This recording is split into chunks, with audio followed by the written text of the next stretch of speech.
네, 당신 곁에 부모연대, 줄여서 당부, 발달장애를 가진 자녀들의 부모님들을 응원하기 위한 메시지 시간입니다.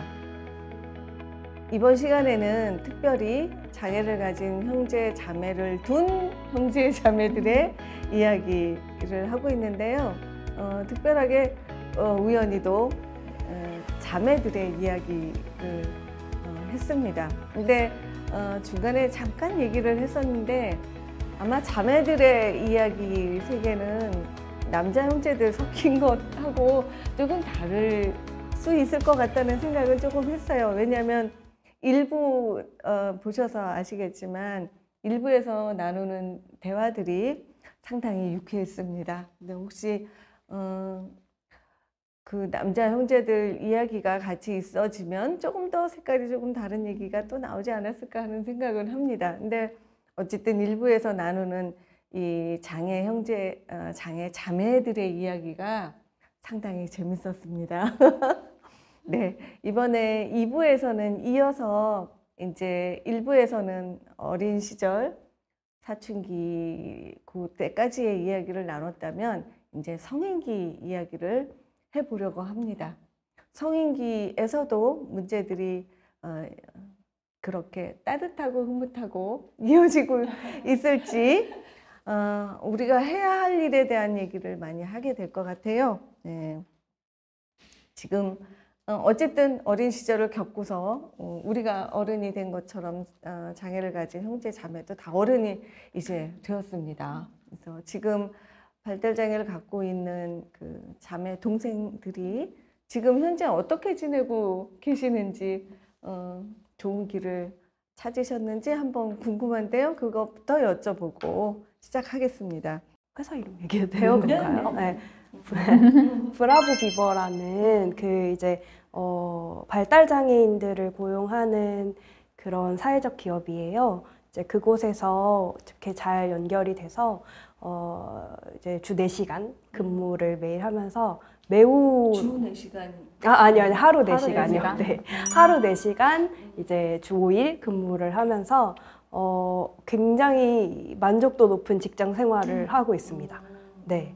워라밸이 완벽하고 네. 본인도 가장 좋은 것은 점심이 정말 맛있다. 네. 직장 점심이 네. 맛있다. 점심이 정말 맛있는 회사에서 행복하게 일하면서 네. 네. 정말 부럽습니다.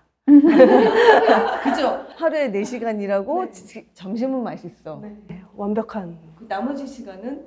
나머지 시간은 이제 집에서 강아지와 함께 놀거나 뭐 이제 본인 좋아하는 영상을 본다든지 여가 생활을 즐기면서 네, 행복한 생활을 하고 있죠.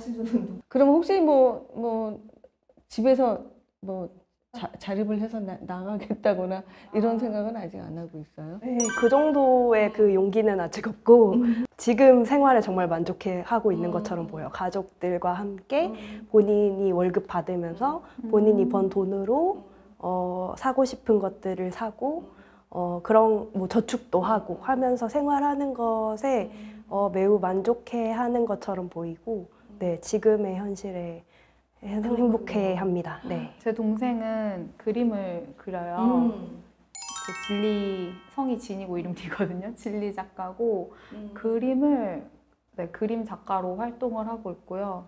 그림 그리는 게 저는 제 동생이 적성이라고 해야 되나? 자기가 해야 할 일을 되게 잘 찾았다고 많이 느껴요. 이렇게 주변에 그림 그리시는 분들 보면 너무 그 창작의 과정이 고통스러워서 그림을 그리다가 이제 안 그리신 때 하시는 말씀이 뭐 붓을 꺾었다라고 하시더라고요. 그러는 분들도 솔직히 좀 계신데 근데 제 동생은 한 그림 그릴 때 너무 좋아하고 정말 하루 종일 그려도 지치지 않고 콧노래 부르면서 그림을 그리는 네, 그림 작가로 활동을 하고 있고 그런 동생의 그런 작가 활동을 가족들이 지지를 하고 전 동생 덕분에 제 세계도 많이 넓어졌어요. 최근에 감사하게도 그 뉴욕에서 전시했거든요.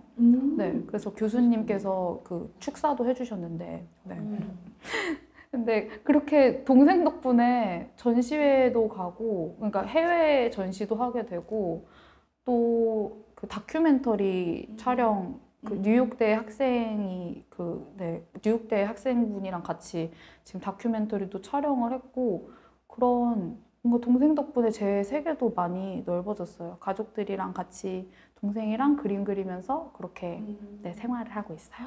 여기 이렇게 이제 두 선생님의 동생 얘기를 들으면서 많은 어머님들이 또 꿈도 가지셨겠지만 우리 아이는 장애 정도가 심한데 저건 남 얘기 아니야? 이제 이렇게 생각하셨을 것 같은데요. 이 동생은 아까도 이제 이전에도 말씀드렸지만 장애 정도가 심하다 보니까 뭐 직업을 갖는다든지 어떤 활동을 한다든지 그러지 않았고 이제 주간보호센터도 다니고 계속 주간보호센터를 다닌 거죠. 복지관에서 운영하는. 이제 그러다가 코로나 시기가 왔잖아요. 네, 코로나 시기에 이제 주간보호센터가 문을 닫았잖아요. 이제 운영을 안 하게 돼서 그때 이제 집에서 부모님하고 같이 지내면서 저도 이제 막연하게 굳이 다시 돌아가야 되나 복지관을 이 생각이 들었고 요즘에 대기업 다니면 흔히 이제 우리나라에서 큰 대기업 뭐 삼성, LG 뭐 이런 데 다니면 한 45살 아니면 50살 정도 되면 정년퇴임 하잖아요. 그래서 제가 제 동생한테 너도 정년퇴임을 하면 어떻겠냐. 너 대기업 다녔다고 생각하면 정년퇴임 할 나이다. 우리 그냥 정년퇴임하고 집에 같이 지내면 어떻겠냐라고 해서 제가 부모님들하고도 상의를 하고 그래서 부모님도 그것도 좋은 방법이다. 왜냐하면 이제 부모님도 연세가 있으시니까 같이 지낼 시간이 이제 점점 없어지는 거예요. 이제 여태까지 지나온 시간보다 앞으로 지낼 시간이 이제 얼마 남지 않았잖아요. 그래서 그 시간을 조금 더 많은 시간을 함께 보내면서 추억을 쌓는 것도 복지관에 가지 않고 그런 식으로 사는 것도 되게 좋겠다. 제 동생한테도 좋고 저희 부모님한테도 좋고. 예, 그래서 한 45살 정도 됐을 때 그때 이제 복지관을 더 이상 다니지 않겠다고 가족끼리 결정을 하고 그리고 나서는 이제 부모님이랑 같이 가정에서 지내면서 뭐 같이 장도 뭐 보러 마트도 같이 가고 뭐 여행도 다니고 뭐 가까운 근교에 놀러도 가고 캠핑도 가고 그렇게 해서 부모님하고 오히려 많은 추억을 쌓고 있고 저도 그게 오히려 제 동생한테 나중에 부모님이 돌아가셨을 때 뭐라 그래야 되나? 그냥 막연하게. 네. 그리고 사실 죽음이라는 거를 장애인한테 이해시키는 게 쉽지 않은 것 같아요. 그랬을 때 그런 추억이라도 많이 남겨주면 나중에 훨씬 더 행복하지 않을까? 그런 생각이 들어서 그렇게 지내고 있습니다. 그렇게 생각을 하게 됐던 큰 계기가 제 동생이 교통사고가 한번 크게 났었어요. 지하철역에서 이제 SBS 뉴스에도 났다 그러더라고요. 나중에 다른 분들을 통해서 들었는데 지하철에서 이제 지하철 그 에스컬레이터에서 위에 분이 넘어지면서 다 덮친 거예요. 그런데 제 동생이 제일 마지막 부위에 있어서 제일 밑에 깔렸던 거예요. 근데 에스컬레이터는 계속 돌잖아요. 그러니까 이제 거기에 이제 머리도 끼고 막 이러면서 되게 큰 사고가 났었어요. 그래서 머리 수술도 받고 이제 그때 저희 엄마가 좀 결심했던 게 이대로 보낼 순 없다. 네네, 이대로 보낼 순 없다. 그래서 이제 엄마가 마음속으로 기도하기를 3년만 시간을 주면 많은 추억을 쌓고 보내주겠다. 그때 이제 그렇게 기도를 했다고 말씀하시더라고요. 그래서 그런 것도 기억이 나고 해서 엄마 아빠한테도 좋겠구나. 네. 그래서 지금 그 본인도 행복하고 본인도 행복해는 하는데 그래도 가끔씩 이제 친구들 얘기는 물어보죠. 그 복지관 다닐 때 이렇게 몇몇 안 되는 친구들의 이름을 대면서 뭐 예를 들어서 뭐 유리는 어떻게 지냈지? 유리는 뭐 하지? 집에서 뭐 하지? 뭐 이렇게 물어보기는 해요. 그래도 그 친구에 대한 그리움은 좀 있는 것 같아요. 이것을 보는 분들에게는 너무 좋은 얘기, 너무 좋은 가정의 이야기, 너무 좋은 상태의 이야기인가 보다 나한테는 해당이 안 된다라고 혹시나 생각하실지도 모르겠어요. 근데 그럼에도 우리는 각자 행복한 방법을 열심히 모색해 나가고 남들이 그 찾았던 길에 대해서도 들여다보고 하면서 좋은 아이디어를 얻을 수 있을 거라고 생각합니다. 살아가면서 이제 어렸을 때와 성인기가 됐을 때 나도 많이 변했지만 우리 가족들, 우리 엄마 아빠도 많이 변하시잖아요. 그래서 자녀의 눈으로 보는 엄마 아빠들의 행태는 어떤지 그것도 궁금한데요. 세월이 흘러가면서 우리 부모가 장애를 가진 자녀를 보는 태도나 이런 것들이 좀 많이 변했다. 사회생활을 갖는 태도도 많이 변했다 하는 게 혹시 보이는 게 있었나요? 그게 우리들이 지나온 세월만큼 변했을 것 같아요. 네, 김유리 선생님. 사실 저희 이제 부모님을 봤을 때, 제가 봤을 때 어렸을 때는 제 동생이 어렸을 때는 장애를 뭔가 이렇게 치료할 수 있다? 아니면은 더 이상 장애 자녀가 아니라 비장애 자녀처럼 이렇게 내가 열심히 뭐 노력만 하면 이게 가능할 거다. 그렇게 막연한 이제 기대나 어떤 상상 이런 걸 하셨던 것 같아요. 그래서 굉장히 많이 욕심도 내시고 막 여기저기 뭐 치료도 받으러 다니시고 뭐 병원도 가고 막 이러셨던 것 같은데 굿도입니다. 몰랐습니다. 그거는. 굿한 집들 꽤 많습니다. 네, 네. 네네. 이제 그런데 그게 시간이 지나면서 장애에 대한 이해가 이제 점점 많아지고 또 경험이 쌓이고 그러면서 이게 나의 노력과 무관하게 안 되는 부분이 있는 거구나. 그러니까 장애가 비장애가 될 수는 없는 거구나. 이거를 어느 정도 이제 받아들이시면서 마음이 좀 편해지는 걸 제가 이렇게 곁에서 볼 수 있었던 것 같아요. 그래서 예전에는 조금 더 불안해하시고 좀 안달복달하신다고 그래야 되나? 네네. 맞아요. 그런 모습이 있으셨다면 지금은 이거는 내 영역이 아니구나. 나는 최선을 다해서 하지만 그렇다고 내가 기대하는 그런 모습으로는 아닌 게 맞는 거구나라는 생각을 이제 받아들이시면서 욕심을 내려놓으셨다 그래야 되나? 그래서 많이 편해지셨고요. 네, 그렇게 이제 일상적으로 편해지니까 동생한테 대하는 태도도 더 많이 달라요. 좀 유해지신 거죠. 옛날에는 동생에 대한 욕심이 많으시니까 이것도 해야 되고 너는 저것도 잘해야 되고 동생한테 이제 그런 걸 많이 강요를 하셨다면 이제는 아니구나. 그러니까 동생한테 부렸던 그 욕심들도 조금씩은 내려놓고, 그러니까 동생하고도 훨씬 더 관계도 옛날보다 훨씬 더 부드러워지고 뭔가 더 친구 같아지고, 그다음에 이제 제가 조기노화라는 거를 되게 많이 느끼거든요. 장애인한테 조기노화가 온다는 거를 제가 학문적으로만 이렇게 배웠지 진짜 그게 있을까? 그게 정말 정말 그럴까? 항상 그게 의문이었는데 이제 제 동생의 삶을 보면서 조기노화라는 게 있구나. 근데 그게 학문적으로만 있는 게 아니라 정말 이거는 그럴 수밖에 없는 상황도 생기는구나. 그렇게 그런 이제 상황에 제가 이제 맞닥뜨려지게 된 거죠.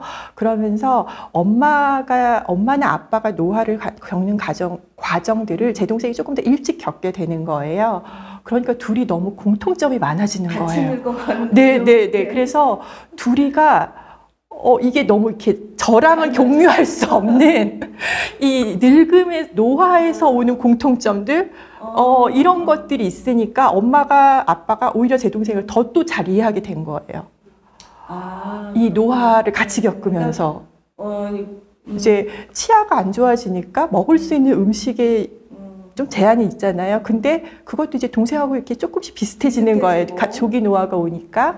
그러면서 훨씬 더 이제 이해의 폭이 더 동생한테 대해서 넓어지는 것도 있고, 또 이제 부모님이 연로하시다 보니까 아무래도 집안일을 하실 때 힘이 조금 붙이는 그런 집안일들이 있잖아요. 근데 동생은 아무리 노화가 왔다고 해도 여든은 아니니까 나이가 아직 그래도 아직 40대니까 부모님보다 힘이 센 거예요. 그러니까 예를 들어서 장을 보러 가면 엄마는 팔이 아파서 하나도 못 들지만 제 동생은 그걸 거뜬히 들거든요. 그러니까 엄마를 오히려 이제 도와주는 관계가 된 거죠. 어떻게 보면 어떤 상황에서는. 그러니까 뭐 인지적인 측면에서는 엄마가 아직 동생을 많이 지원해 줘야겠지만 이런 물리적인 측면에서는 동생이 이제 부모님을 지원해 주는 그런 역할을 하게 되면서 어떻게 보면 역할의 전이가 일어난 거죠. 새로운 관계 내신이 돼가고 있는군요. 그러면서 이제 부모님도 동생을 어느 정도 의지를 하기 시작하는 거죠. 장애가 있더라도. 그래서 제가 이런 말이 있나? 원래 속담에 있나? 하고 저희 엄마가 잘 쓰는 말이어서 찾아봤는데 오늘 없더라고요. 저희 엄마가 하는 말이 언손도 효자다. 얼어있는 손도 효자다.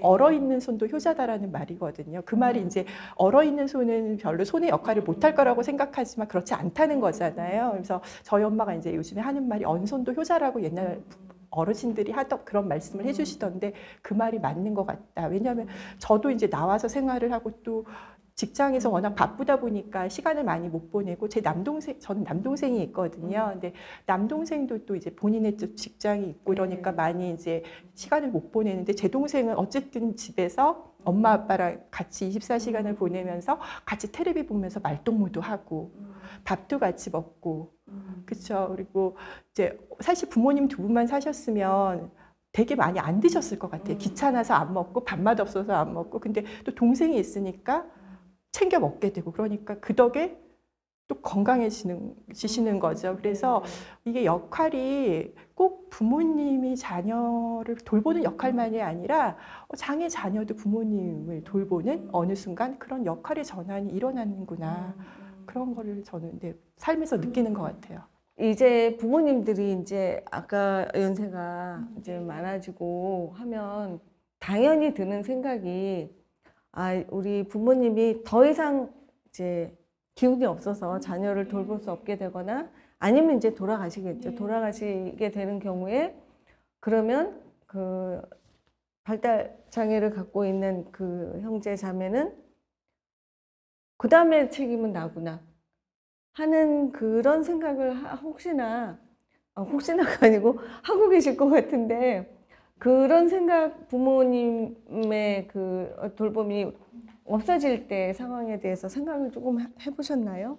저는 벌써부터 이제 노후 준비 이런 거를 생각을 하고 있고 이제 동생의 주거나 생활에 대한 것도 굉장히 관심을 가지고 생각을 많이 하고 있어요. 어렸을 때부터 늘 생각했고 항상 제 미래 계획, 뭐 나중에 뭐 저의 미래에 대해서 생각할 때는 항상 동생이 있었던 것 같아요. 동생이랑 살 곳, 동생이랑 어디서 살아야 될까, 뭐 이런 것들. 그리고 뭐 이런 항상 제 미래에는 동생이 있었던 것 같고 그거를 누구도 강요하지 않았지만 맞아. 네, 그건 사실 당연한 거라고 저는 생각했어요. 그리고 그것에 대해서 한 번도 막 왜 나에게 이런 부담과 막 나한테만 이런 부담이 있을까라고 불평해 본 적도 없고 왜냐면 제가 너무 사랑하는 동생이고 제가 선택한 미래라고 생각하거든요. 저는 동생과 함께 할 미래가 너무 기대되고 그것이 좋아서 제가 선택을 한 건데 이제 많은 부모님들께서 그걸 너무 조심스러워 하시는 게 아닌가.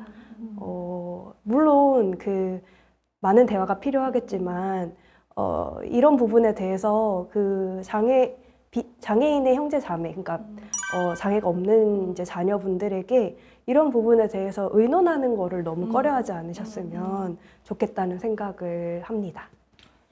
지금 중요한 말씀을 하셨는데 그 얘기를 좀 해봐야 되겠네요. 근데 한편으로는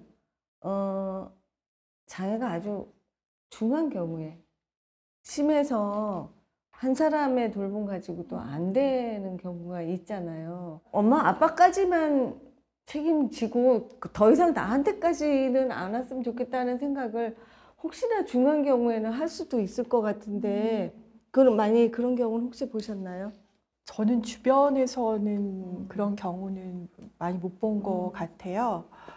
지금 말씀해 주신 그런 뭐 너는 절대 부담 갖지만 너 책임은 아니고 너의 인생은 다른 거야. 너의 인생과 이 동생의 인생과 그리고 우리 부모님의 인생은 다 다른 거야. 각자의 인생이 다 다른 거야. 그렇기 때문에 너는 이 부분을 생각하지 말고 너의 인생만 생각해야 돼. 이런 말은 저는 되게 많이 들었어요. 어렸을 때부터. 네네네. 그래서 무엇을 선택할 때 동생을 생각하지 말고 너를 생각하고 항상 선택을 해야 된다. 이런 말 많이 들었는데 사실 그게 부모님 입장에서 이해는 되거든요. 네. 충분히 부모님 입장에서는 당연히 그러실 수 있죠. 네네네. 나도 이렇게 부담이 되는 부분도 있고 힘든 부분이 있는데 그걸 왜 내 자녀까지. 그쵸. 당연히 저는 그 부분은 당연히 부모님들이 당연하다고 생각해요.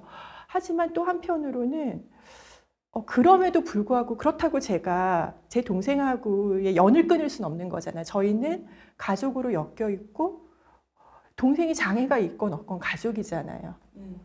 그러면 저희는 그냥 가족의 울타리 안에서 제가 뭔가를 전적으로 하겠다는 것이 아니라 그 가족의 울타리라는 안에서 가족으로서의 역할을 그냥 하고 싶다는 거거든요.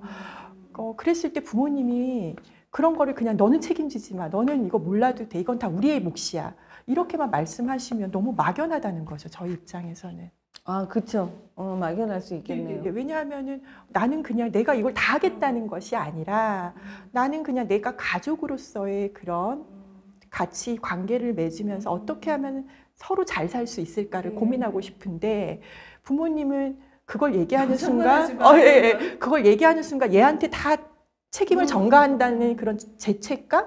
그런 것 때문에 아예 말문을 막으시면 그럼 저희는 누구랑 의논을 하나요, 이거를? 오히려 그냥 부모님이 먼저 얘기를 하시는 것도 저는 방법이라고 생각해요. 나는 부담은 주고 싶지 않다. 그런데 어쨌든 너네가 가족이니까 살면서 가족 안에서 할 수 있는 건 있잖아요. 어떻게 가족하고 같이 그 장래에 대해서 같이 얘기해 보신 적은 있으세요? 저희가 뭐 앉아서 지금부터 이걸 해야지? 이렇게 얘기해 본 적은 없어요. 그리고 그건 서로에게 되게 부담이 될 것 같더라고요. 그렇잖아요. 저희가 뭐 갑자기 딱 테이블에 앉아가지고 네네네. 그래서 이런 거는 오히려 말하기 어려운 걸수록 되게 분위기가 좋을 때 자연스럽게 이렇게 지나가는 듯이 흘리는 게 저는 더 좋겠다는 생각이 들어서 뭐 이렇게 이제 가족들하고 드라이브를 갈 때 그냥 차에서 음악 듣다가 그냥 지나가면서 엄마 나중에 이런데 내가 누구랑 같이 오면 참 좋겠다. 다시 오면 좋겠다. 그러면 너는 왜 너 동생이랑 올 생각만 해? 나중에 애인이랑 와야지. 막 이런 말씀하시면 또 그걸 이제 기회 삼아서 물론 애인이랑도 올 수 있지만 동생이랑도 올 수 있는 거지. 막 이런 식으로 이제 자연스럽게 저는 접근을 참 많이 했던 것 같아요. 그래서 그런 식으로 이렇게 얘기를 하지만 부모님은 그거에 대해서 받아들이는데 되게 오래 걸렸어요. 너는 책임지면 안 된다는 그 말을 더 이상 하면 안 되겠구나. 내가 더 이상 얘한테 하면 안 되겠구나라는 거를 아는 데까지 저는 한 3년이 걸렸던 것 같아요. 그러니까 제가 부모 교육을 시킨 거죠. 부모님은 세뇌 교육을 시킨 거죠. 어떻게 보면. 엄마 그 생각이 잘못된 거야. 그 생각을 버려야 되는 거야. 그걸 말하면 안 되고 나랑 얘랑 이렇게 우리 가족이 어떻게 살지를 같이 고민하는 게 더 맞는 거야. 그렇게 제가 이제 부모님을 은근슬쩍 계속 어떻게 보면 세뇌 교육을 시킨 것 같아요. 3년이나 걸리셨어요? 네네. 전공하고 있는 교수 그쵸. 딸이 말하는 거는 금방 들으셨어야 될 것 같은데. 오히려 반대였던 것 같아요. 네가 전공도 그걸 하는데 여기까지 또 와가지고는 네 가족에게까지 오히려 또 그런 마음도 있으셨던 것 같아요. 한 3년 정도를 이제 꾸준히 아주 그냥 정말 이렇게 가랑비에 옷 젖듯이 그렇게 이제 살금 이야기를 해서 이제 동생의 세대를 저희 집으로 옮기는 거죠. 주민등록 등본이라고 그러나요? 그게 이제 부모님하고 같이 있던 거를 제가 이제 분리를 이렇게 이제 시키면서 제 밑으로 이제 아예 그렇게 하셨어요? 네네. 저는 그렇게라도 해야 엄마 아빠가 무슨 일이 있어서 등본을 떼어볼 때 없구나. 이제 내가 정말 준비해줘야 되는 거구나. 그런 거를 조금 아셔야 되겠다라는 생각이 들어요. 네네네네. 그래서 3년에 걸쳐서 야금 하면서 이제 세대를 딱 분리시키고 나니까 그때부터 이제 엄마 아빠가 그럴 수 있겠구나. 우리가 죽으면 내가 책임지지 말라고 했지만 그게 아닐 수 있겠구나라는 거를 이제 느끼시는 것 같아요. 그 동생분은 그러니까 엄마 아빠의 가족 돌봄 상태에서 공적 돌봄으로 가지 않고 다시 언니의 돌봄으로 가는 거잖아요. 그래서 제가 이제 여기서 드리고 싶은 말씀은 제가 다 돌보겠다는 건 아니에요. 그건 저는 불가능해요. 저도 직업이 있고 일을 해야 되기 때문에. 그래서 수많은 옵션이 있잖아요. 아까 임수지 선생님처럼 내가 동생이랑 평생 같이 살겠다 이렇게 마음을 먹을 수도 있고, 또 누구는 나는 결혼을 하지만 좀 옆집에 살았으면 좋겠다. 사실 그런 형제 자매들도 있거든. 그런 형제 자매도 있거든요. 그래서 같은 아파트 단지에 살면서 좀 왔다 갔다는 할 수 있지만 그렇다고 내가 데리고 있을 수는 없으니 그렇게 하면서 살고 싶다. 그러니까 너무나 다양한 옵션들을 맞아요. 우리가 선택할 수 있는데 그 옵션에 따른 지원은 없다는 거죠. 네. 그래서 저도 제가 제 동생하고 같이 살아야겠다는 생각은 하지만 공적인 지원이 없이는 저는 불가능해요. 네.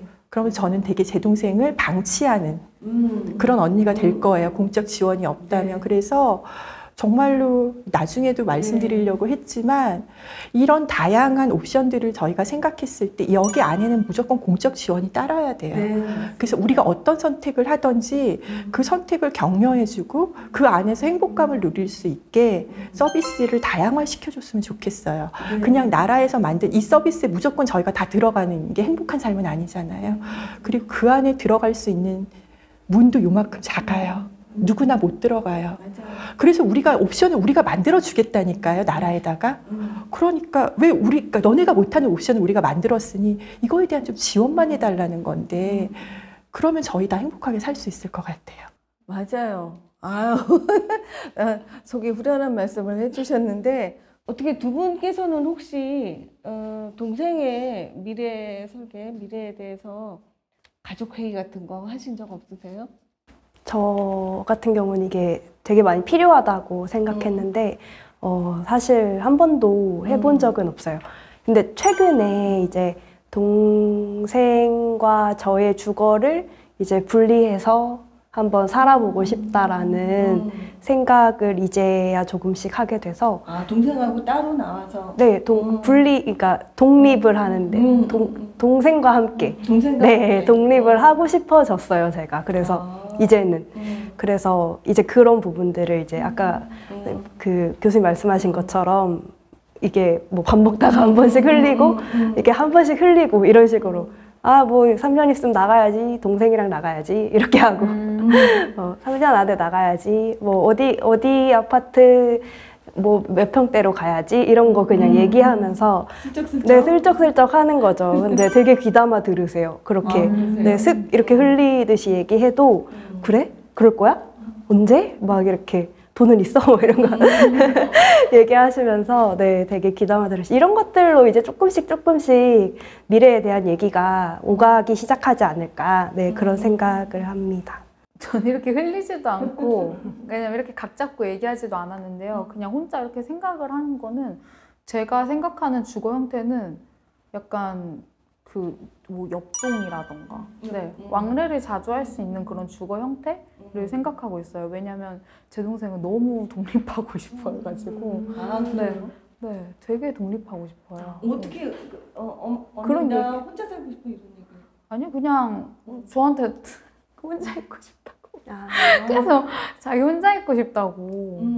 네, 그런 언니의 얘기를. 사랑이 너무 아니 그냥 혼자 있고 싶다고 하는 것도 있고, 그리고 동생이 그런 자립기술 같은 거 저희 배우잖아요. 뭐 네. 빨래를 넣는다던가 세탁기 돌린다던가 이런 거를 이제 배워서 매일 하는 걸 보고 쟤는 어느 정도 준비가 됐구나 라는 생각을 하고 있어요. 하지만 물론 보호는 필요하기 때문에 제가 근처에 살고 싶다라는 생각? 뭐 같은 뭐 다른 층이라던가 뭐 그런 생각을 하고 있어요. 그 동생에 대한 짝사랑 많네요, 그죠? 동생은 자립하고 싶은데 언니가 떠나질 못해요, 그 주변에. 성인이 된다면은 인간관계 맺을 때의 뭐 스킬도 달라졌을 거고 마음가짐도 달라지고 자신감도 달라졌을 텐데, 인간관계 맺는 데는 이제 더 이상 장애 뭐 이런 게 문제가 되지 않는가요? 지금은 어떠세요?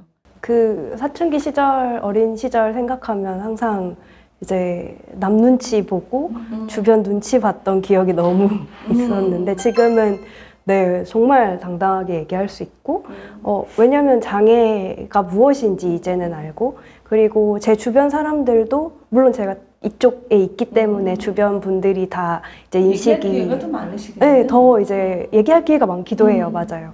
그렇기도 하고 모두 이제 성인이니까 성숙한 이제 어른으로서 이제 이해해 주시기 때문에 이제는 편하게 얘기할 수 있어서 마음은 더 편해진 것 같아요.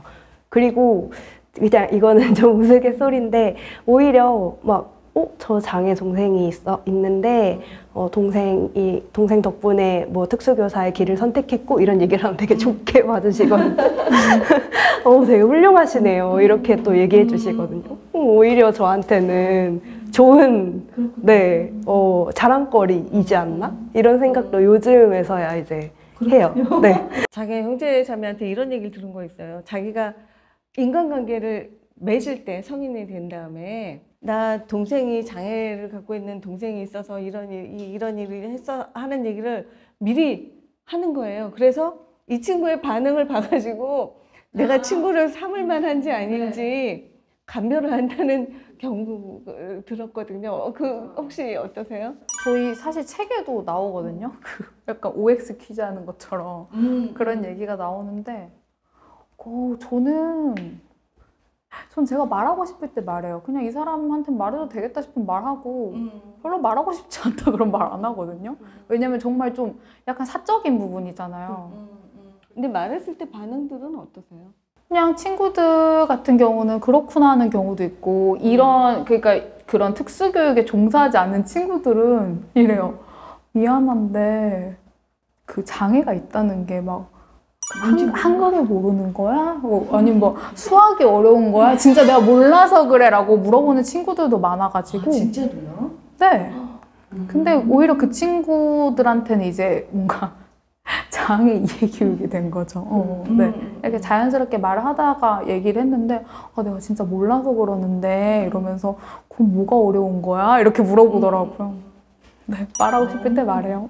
그렇군요. 말하고 싶을 때 말하고 그러면 그런 사람들은 별난 거구나. 조금 사람 사귈 때 아예 처음부터 방어 기제를 딱 치고서 사람을 만나는 거는 그러니까 실험을 해보는 거잖아요. 네, 그거는 조금 건강한 상황은 아닌가 봐요, 선생님. 사람이 어떤 상대 배우자를 선택할 때 나름대로의 허들은 다 있지 않나요? 어른에 대한 배려는 있어야 돼. 이것도 허들이잖아요. 맞아요. 그 다양한 허들 중에 저희는 그냥 내 동생을 못 받아들이니까 안 돼. 이게 뭐 잘못된 건가요? 맞아, 말씀하신 것처럼 인간에 대한 네, 존중과 네, 네, 예의 네, 면에서 네, 네. 기본적인 태도를 볼 수 있는. 근데 그게 허들이 아니라 어떻게 보면 저희한테 너무 좋은 무기인 거죠. 이 사람의 기본적인 밑바탕을 다 볼 수 있는 거죠. 너무 쉽게 걸려지잖아요. 너무 개인적인 질문을 본인의 얘기 아니고 들은 얘기로 연애할 때 혹시 이런 문제로 갈등을 빚거나 했다는 친구들의 경우를 들어본 적이 있으신가요? 말씀하신 부분들 저는 공감이 많이 가거든요. 그리고 사실 저는 그런 이유들로 이제 비혼을 결심한 케이스예요. 근데 이제 비혼 결심. 네, 저는 결혼하지 않고 동생과 지내는 게 제 미래 설계거든요. 근데 이제 이런 얘기를 하면 보통 많은 분들이 왜 동생 때문에 벌써 그런 결정을 하냐라고 하시지만 저는 제가 선택한 길이고 제가 원해서 결정한 일이거든요. 동생 때문에 내가 결혼을 못해 라고 생각해 본 적은 없어요. 지금 내가 주어진 조건에서 나는 동생과 함께 사는 게 결혼해서 사는 것보다 훨씬 행복할 것 같다고 느껴서 제가 주체적으로 결정한 일이고 그거에 대해서 안쓰럽게 보는 시선들이 너무 오히려 불편해요. 네. 저는 케이스를 물어보셔서 결혼한 형제자매들도 너무 많고 장애인의 가족이라서 반대를 해서 결혼이 엎어졌다고 해야 되죠? 결혼하려다가 못했다는 형제자매들도 봤고 그리고 남자가 결혼하자고 매달렸는데 싫다고 한 형제자매도 많이 봤어요. 그래서 진짜 저는 다양한 삶이 있다고 생각을 하고 넘어올림? 네, 그 모임에 대한 설명 조금 해주세요. 저희 모임은 넘어올림이라는 모임이고요. 사실 한 명 더 계세요. 지금 육아 중인 세진 언니 너무 보고 싶은데 세진 세진 선생님까지 저희 4명 있고, 넘어올림이라는 모임의 로고는 세진 선생님의 동생분께서 만들어주셨거든요. 근데 어떤 뜻이냐면요. 넘어올림에 점을 하나씩 찍을 수 있어요. 넘어올림. 하나는 너무 잘 어울린다. 네. 그 장애 형제 자매와 장애인의 형제 자매가 너무 잘 어울리고 이제 행복하게 이렇게 생활을 하는 그런 거를 좀 저희가 목표로 하고 있는 거죠. 넘어올림. 그리고 두 번째는 넘어.올림인데요. 이런 저희들의 활동이 그런 편견과 어려움을 넘어서 사람들에게 울림을 줬으면 좋겠다라는 뜻에서 넘어올림이라는 모임을 만들게 됐습니다. 이름을 너무 잘 만든 것 같아서 기분이 좋고요. 이제 세진 언니한테도 너무 고맙다는 얘기를 하고 싶어요. 모임한 지는 얼마나 되셨어요? 저희 2018년부터 했어요. 맞아요. 2018년부터 했었고, 근데 사실 저희 인연이 좀 깊은 게 저희가 다 교수님 제자거든요. 아, 그러세요? 네네. 그래서 이제 교수님께서 저희를 이제 본드처럼 딱 묶어주신 거죠. 졸업하시고 이렇게 연락을 주셔가지고 저희가 책도 함께 번역을 하고, 그리고 이 책을 쓰신 저자분들도 다 이제 장애인의 형제 자매들이시거든요. 그래서 이 번역도 우리가 했으면 좋겠다라고 제안을 해주셔서 너무 뜻깊게 번역서를 번역하게 됐습니다. 네. 앞으로 그러면 조금 더 활동을 넓혀가실 생각이 있으신가요, 수진님? 더 많은 형제 자매들과 이런 이야기들을 나누고 소통하면서 어떻게 하면 그 장애 형제 자매와 더 좋은 관계를 맺으며 동행할 수 있을까를 고민하는 모임이거든요. 그래서 항상 기다리고 있고 많은 장애인의 형제 자매 분들께서 저희 모임을 찾아와 주셨으면 좋겠다는 생각을 저희는 늘 합니다. 아, 그렇군요. 그러면 이렇게 딱 묶었다고 하셨는데 묶어놓은 이유가 책 번역하라고 묶은 건 아니시죠? 가족 지원이라고 하지만 너무 형제자매에 대한 건 너무 소외되어 있고 저희들이 가족 안에서 있지만 어쨌든 지원의 영역이나 이런 데서 그리고 저희의 목소리를 듣는 이런 부분들은 많이 좀 배제되어 있어서 우리도 같이 좀 목소리를 내고 그리고 같이 좀 으쌰으쌰 하면 좋겠다. 그리고 부모님이 돌아가셨을 때 결국 남는 건 형제 자매인데 우리가 정말 장애인이 형제 자매하고 행복하게 잘 살아가려면 우리의 목소리도 세상에 내야지 되지 않겠냐. 약간 그런 마음이 있어가지고 그래도 좀 장애를 알고 특수교육을 알고 장애인 복지를 아는 사람들이 먼저 이런 거를 좀 같이 해보면 또 정말 잘 모르는 사람들보다는 조금 더 그 출발선상에 있을 때 조금 이해가 더 높으니까 낫지 않겠나 싶어서 그렇게 한 거였어요. 이제 각자의 그 생각이 조금씩은 다를 것 같은데요. 저는 이제 학계에 있으니까 이런 정책이 만들어지거나 제도가 만들어질 때 좀 저희의 이야기도 조금 할 수 있는 그런 기회들을 좀 만들어가면 좋겠다라는 생각도 하고 있고 그리고 또 정말 아까 임수진 선생님께서 말씀하신 것처럼 저희는 누구에게나 열려 있거든요. 그래서 저희가 멘토링을 할 수도 있고, 그러니까 왜 막막하시잖아요, 부모님들이. 되게 어렵기도 하고 막막하기도 하고 이제 그럴 때 그냥 저희가 뭔가를 대단히 해서가 아니라 어떻게 보면 저희가 좋은 역할 모델이 될 수 있잖아요. 똑같은 과정을 거쳤고 고민의 시간이 있었고 되게 힘든 시간도 있었는데 그 과정 안에서 내가 이걸 어떻게 녹여냈고 내 안에서 이걸 어떻게 삼켰는지 이런 것들을 같이 얘기해 주는 언니가 될 수도 있고 누나가 될 수도 있잖아요. 그래서 그런 것들을 좀 해보고 싶다라는 생각도 있고, 그리고 여름방학 때는 저희 여름방학이었나요? 그때가 여름방학 전이었는지 정확하게 기억이 안 나는데 저희가 또 모 학교에 가서 부모님들 한테 학부모님들께 저희 강의도 하고 또 저희 얘기도 이렇게 들려드리고 해서 부모님들의 그런 고민들도 듣고 또 저희의 생각도 나누고 그래서 그런 식으로 조금 여러 가지 활동을 생각하고 있고요. 그리고 저희 그 장애 형제자매랑 다 같이 만난 것도 저희만 만난 게 아니라 또 그 다른 형제 자매들도 같이 해서 만나서 같이 뭐 밥도 먹고 했는데 사실 그것도 제가 맨 처음에 생각을 했던 게 장애인들은 대부분 만나는 사람들이 특히 발달장애 같은 경우에는 뭐 선생님, 치료실 선생님, 맞아요. 학교 선생님, 그래서 누구나 다 선생님인 거예요. 근데 저는 그게 너무 싫었거든요. 왜 나이가 어려도 다 선생님, 자기보다 나이가 어린 사람을 만나도 다 선생님만 만나는 거예요. 근데 삶이 그렇지 않잖아요. 우리는 선생님 이외에도 되게 많은 사람을 만나는데 제 동생만 봐도 선생님 빼면 없는 거예요. 그래서 이렇게 다 같이 만나면 또 누구의 동생, 또 누구의 언니 그런 역할도 해보고 또 친구도 만날 수 있고 또 장애 친구만 만나는 게 아니라 이렇게 만나면 제 동생 같은 경우는 또 장애가 없는 이런 은총이나 수지처럼 또 장애가 없는 동생들도 만날 수 있고 되게 좋은 기회를 만들어줄 수 있을 것 같아서 이제 그런 활동도 좀 하고 싶다는 생각을 하고 이제 시작을 했는데 사실은 부끄럽죠. 왜냐하면 제가 너무 바쁘다는 이유로 그렇게 활동을 많이 활성화하지 못해서 네네 좀 부끄러운데 요즘에 이제 이런 장애인의 형제자매에 대해서 관심을 가지고 공부하는 분들이 뭐 외국에서 들어오시는 분들도 있고 또 한국에서도 공부하시는 분들이 있어서 아 이게 이제는 조금 더 많이 활성화될 수 있겠구나라는 기대를 하고 있습니다. 그게 우리 발달장애를 가진 분들이 어렸을 때 학령기 때는 학교에서 그 왕따 당하고 소외당하고 폭력에도 노출되고 상처를 입었다가 그게 해소되지 않은 채로 성년이 되고 성년이 되고 나면 그나마 있던 인간관계가 없어지고 아까 선생님 말씀하신 대로 다 선생님만 있잖아요. 그러니까 나한테 뭔가를 가르치려는 의도를 분명하게 가진 사람들하고만 만나니까 그 안에서 굉장히 외롭대요.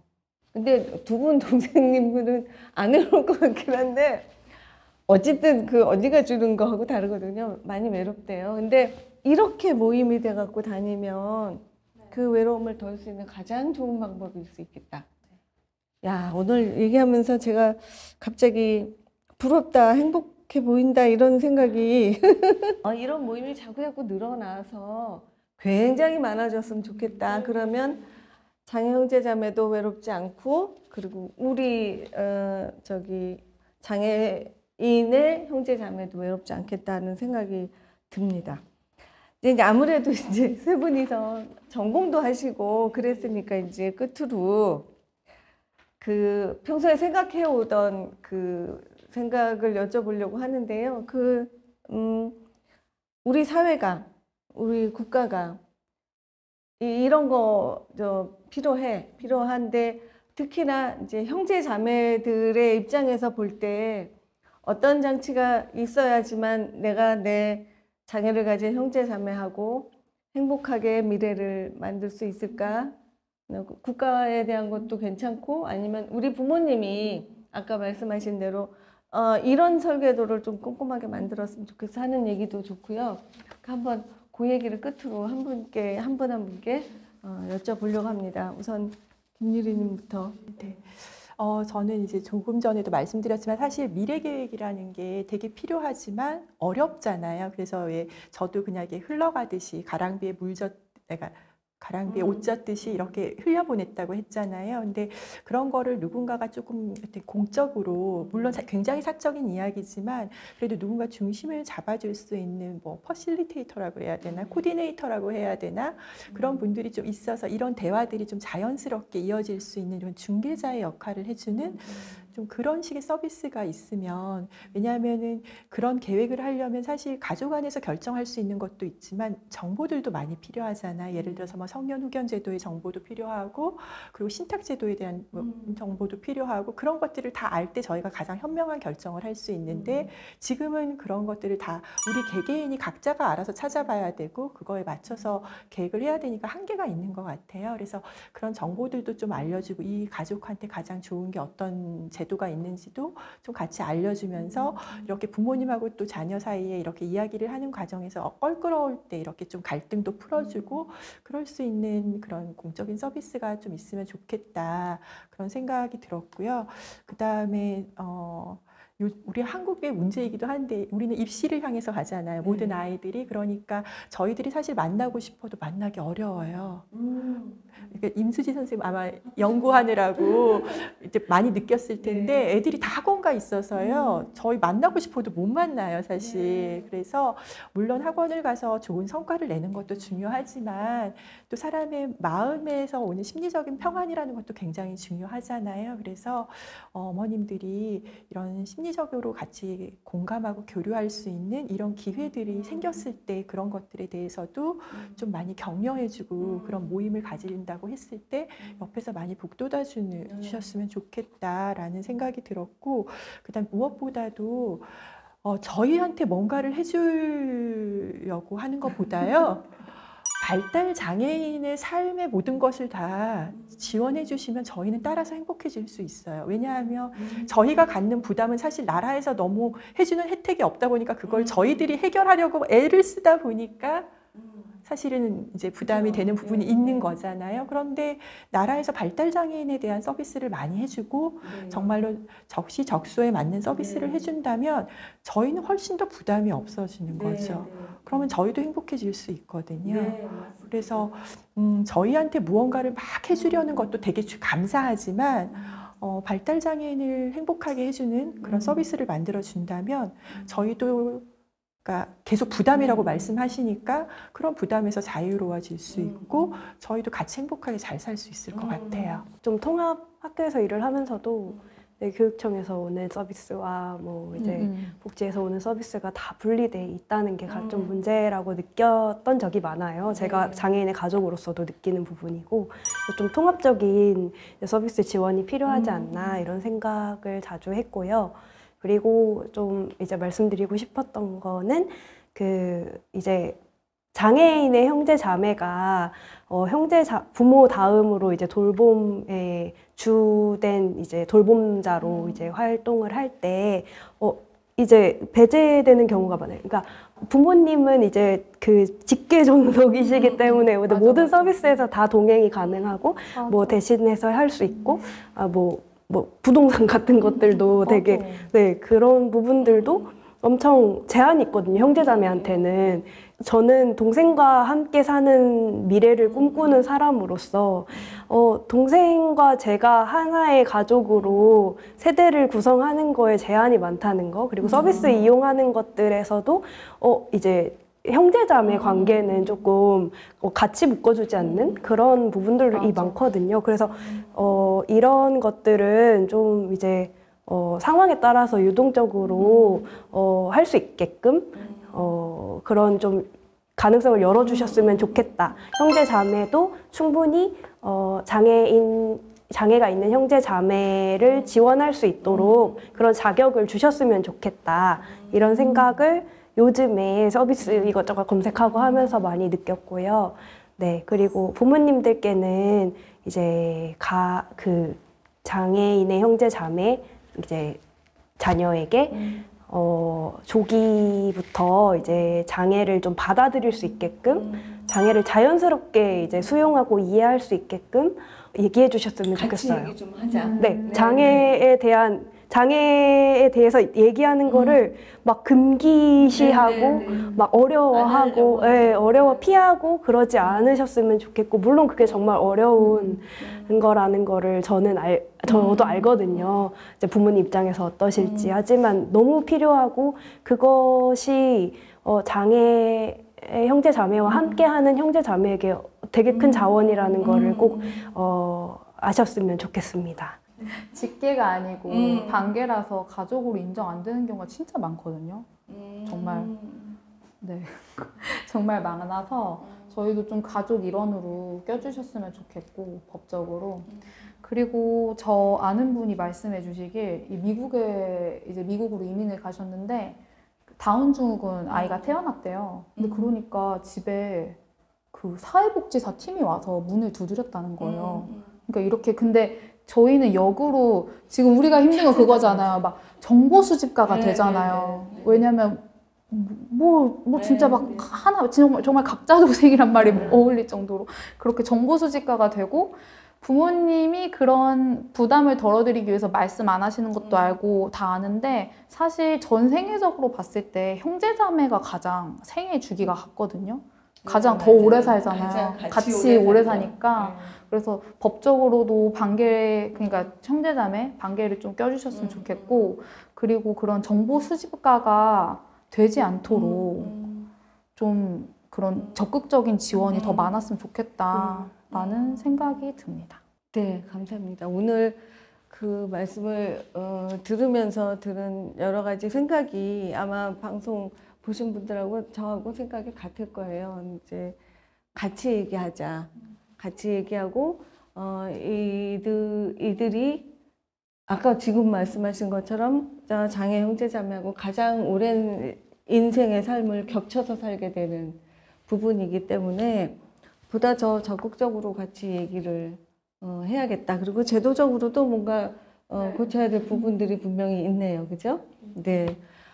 장애인을 둔 형제 자매가 어렸을 때부터 우리 엄마의 등만 보고 자란다 하는 아픈 얘기를 저희는 듣습니다. 내가 똑같은 자식인데 어떤 자식에게는 품만 보여주고 어떤 자식에게는 등만 보여주었다는 그 얘기를 나중에 들으면서 굉장히 마음이 아팠는데 등을 보여줬던 품을 보여줬던 어쨌든 이렇게 엄마의 품 안에서 그리고 이렇게 좋은 관계, 건강한 관계를 가져가려고 노력하는 형제 자매들이 이렇게 많다는 오늘 느낌을 받았습니다. 그리고 보다 더 건강하고 행복한 관계를 계속 유지하기 위해서는 우리가 준비할 것들이 또 많구나. 부모가 준비할 것도 많고 국가사회가 준비할 것도 많구나 하는 생각을 했습니다. 오늘 이야기는 3부, 4부 이어서 하고 싶은 생각입니다만 어쨌든 오늘은 이것으로 마치도록 하겠습니다. 오늘 좋은 얘기 나눠주셔서 정말 감사합니다. 다 하고 싶은 얘기 다 못하셨을 것 같은데 다음 기회를 생각하고 이것으로 마치도록 하겠습니다. 세 분 다 감사합니다. 감사합니다. 감사합니다.